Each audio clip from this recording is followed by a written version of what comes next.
Okay, welcome back. So before solving any heavy-duty linear equations, we want to become really good at this notion of simplifying expressions by combining like terms.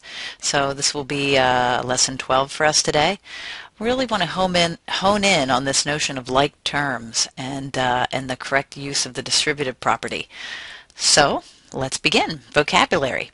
A term that is just a number is called a constant, or simply a constant. A term that contains a variable is called a variable term. So here we have a variable term, and here we have a constant term. So 3x, negative 3x is a variable term, 18 is a constant. And I know that, it might seem that that's kind of elementary, but vocabulary is going to be really important as we see in a moment. The number factor of a variable term is called the numerical coefficient.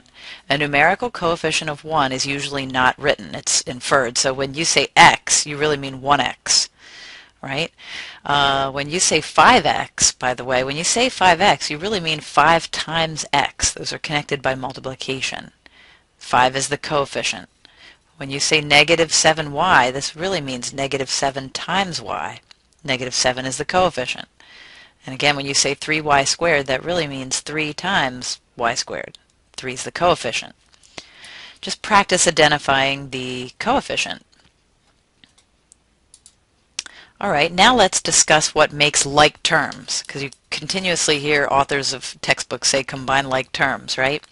So terms that are exactly the same except that they may have different coefficients are called like terms. So, 3x and 2x, those are like. They have the same variable, different coefficients.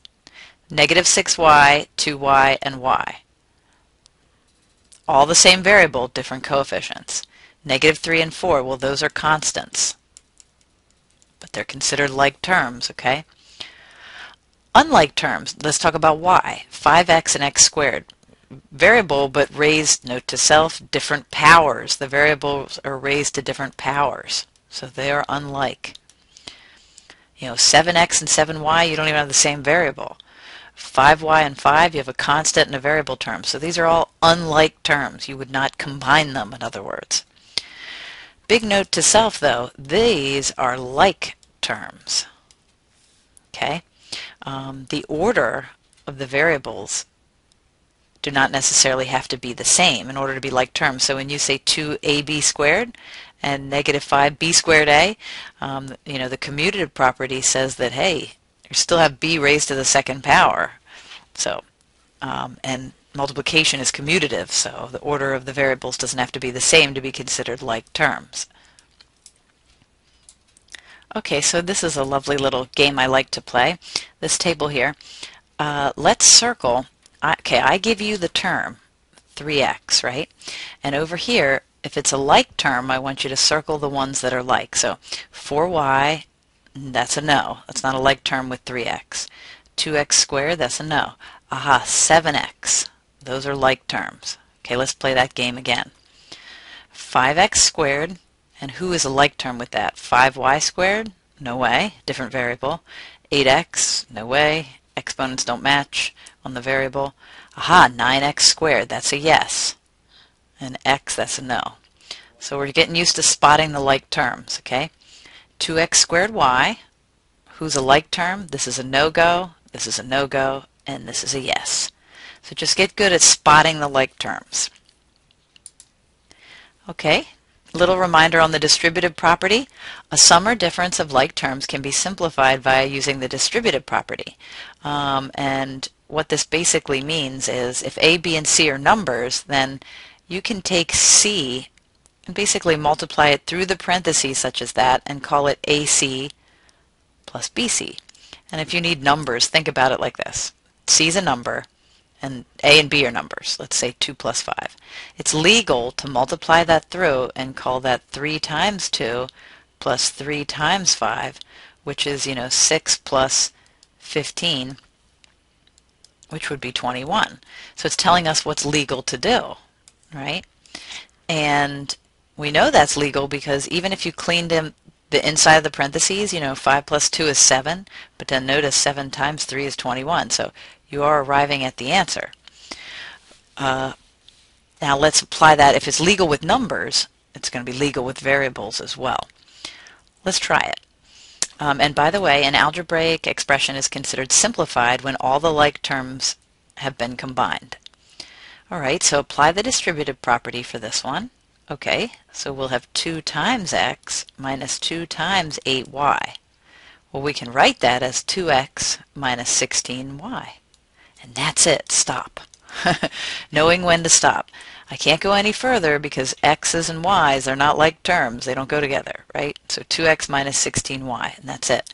Notice we're not solving an equation. We're just practicing, this is big right here, simplifying by combining like terms.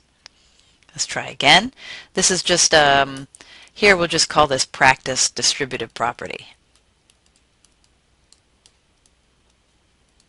That's all we're really working on there. So distribute the 3. Okay, so we'll have 3x minus 3 times 6. So that's 3x minus 18. And voila. That's it. Got to stop there. Those are unlike terms. One's a constant, one's a variable term. So you just got to stop. And one more. Send this through. So we'll have negative 2 times 4x. And then careful of the signs there. I like to keep that minus sign. I like to keep it. Then I like to say negative 2 times 9 is negative 18. But no matter what, negative times a negative then is a positive. So you could actually, I wanted to mention that, you could just read that to yourself. You have a negative 2 times a negative 9. So no matter what, you're going to arrive at positive 18. So note to self, careful of signs. Negative times a negative is a positive. Here, you're going to have negative 8x. So in the end, negative 8x plus 18 be your final answer for that one. Okay? Real careful of the negative times the negative is the positive. That happens a lot. All right, now let's throw it all together in one lovely dance move. We knew this was coming, so now we have these big algebraic expressions that make us use the distributive property and combine all the like terms. Here we go. As soon as you see parentheses, now remember this negative here belongs to the 3, so let's distribute. So it's kind of like negative 3 times y is negative 3y. You know, negative 3 times positive 2 is negative 6. You can say minus 6. Okay, minus 8x minus 9. Pin all the like terms together, meaning combine them. So 2x goes with negative 8x. And when we say combine, we mean like add like terms. So 2x plus negative 8x is negative 6x.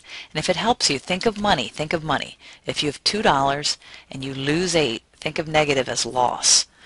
If you have $2 and you lose 8, you're going to be in the whole 6. Okay? Negative 3y, he doesn't have anybody to go with. But negative 6, loss of 9 for an overall loss of 15. So again, the constants, you can combine like terms there with the constants. And just do that mentally. If you've got a loss of 6 and a loss of 9, you've got an overall loss of 15. So nothing fancy there.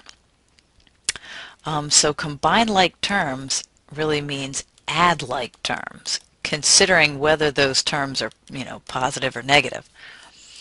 All right.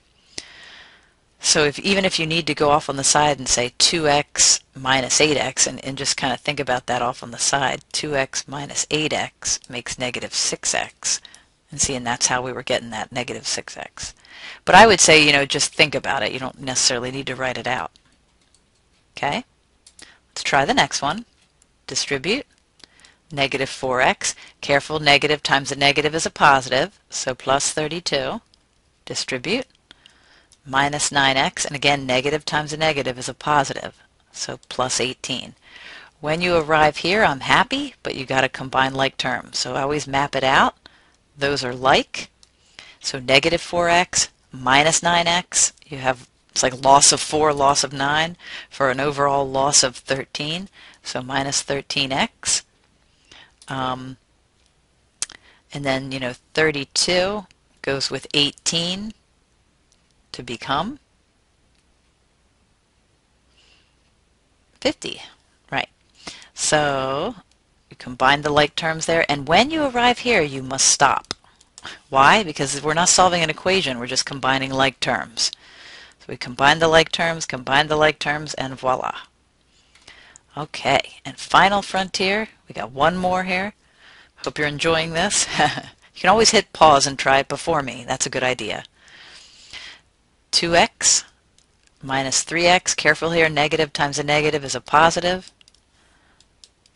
Keep recording. A lot of algebra is about recording your own thoughts in a linear way and in a concise way. 2x minus 3x, those are like terms. So 2 lose 3, you'd be in the whole 1. So negative 1x. These two are like terms. So if you have a loss of 4 and then a loss of 6, you've got a loss of 10. So minus 10y. And then notice the 24 doesn't have anybody to go with in terms of like terms. So we arrive here, and voila, you got it. So when you see simplify, you should really just think, long story short, you should just think combine like terms. And that's it. Nothing hard. Now, what's going to happen is we're going to take our concept of combining like terms, though, and apply that to solving some longer equations here very shortly. Good luck out there.